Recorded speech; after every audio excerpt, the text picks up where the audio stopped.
नमस्कार. नमस्कार. आज आपण एका खूपच वेगळ्या घोषणेबद्दल बोलणार आहोत. हो. ही घोषणा आहे बियॉन्ड व्हिजन फाउंडेशन या संस्थेची. बरोबर. वरवर पाहिलं तर ही लातूरमध्ये होणाऱ्या एका कार्यक्रमाची माहिती वाटते, पण जेव्हा आपण याच्या खोलात जातो तेव्हा एक वेगळीच गोष्ट दिसते. एक सक्षमीकरणाचा त्रिसूत्री कार्यक्रम. अगदी.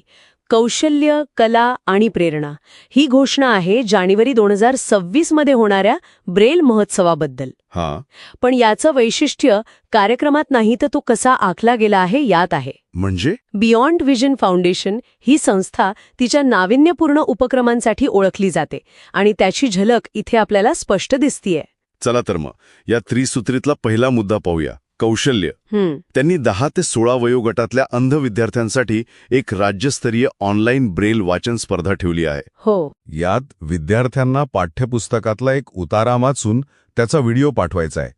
पण एक प्रश्न येतो मनात, हे सगळं ऑनलाईन आहे म्हणजे परीक्षकांचं लक्ष कुठे असेल?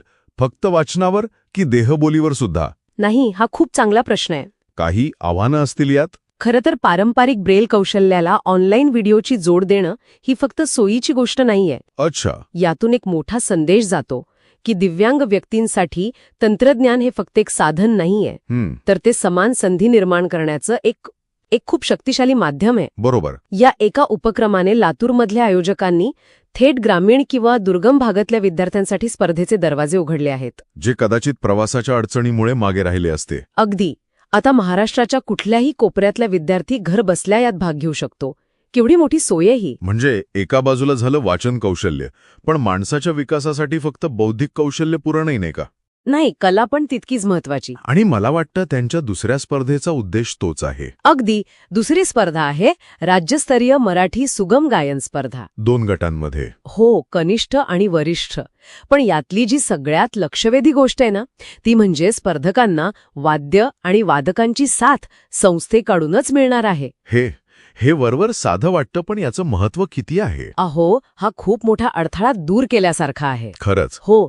अनेकदा प्रतिभावान गायकांना फक्त एक चांगला तबलावादक किंवा हार्मोनियम वादक वेळेवर मिळत नाही, म्हणून स्पर्धेतून माघार घ्यावी लागते. अरे रे. संस्थेने ही जबाबदारी घेऊन प्रत्येकाला एक समान संधी दिली आहे आणि स्पर्धेची पात्रताच उंचावली आहे. आणि दोन्ही स्पर्धांसाठी प्रवेश शुल्क नाहीये. हो, हे तर सर्वसमावेशकतेचं एक उत्तम उदाहरण आहे. आणि मग येतो या त्रिसूत्रीतला तिसरा आणि तितकाच महत्वाचा भाग, प्रेरणा.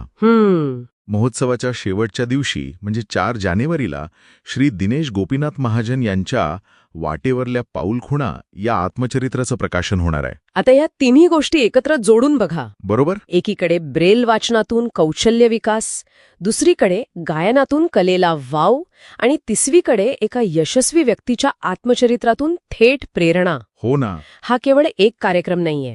ही एक अंध व्यक्तींच्या सक्षमीकरणासाठी आणि त्यांच्यात एक समुदाय भावना निर्माण करण्यासाठी तयार केलेली एक समग्र इकोसिस्टम आहे. आणि एकाच दिवशी हे सगळं एकत्र आणल्यामुळे त्याचा परिणाम कितीतरी पटीने वाढतो. अगदी. म्हणजे स्पर्धेत हारलेला विद्यार्थी सुद्धा एका यशस्वी व्यक्तीची प्रेरणा घेऊन घरी जाईल. बरोबर. यात सहभागी होण्यासाठी किंवा उपस्थित राहण्यासाठी त्यांनी संपर्क क्रमांकही दिले आहेत. स्पर्धा नोंदणीसाठी श्री संदीप चोपडे 9518740049 आणि प्रकाशन सोहळ्यासाठी भोजन आणि निवासाच्या व्यवस्थेसाठी श्री अमोल निलंगेकर 9975700057. ही माहिती महत्वाची आहे, जेणेकरून जास्तीत जास्त लोकांना यात सहभागी होता येईल.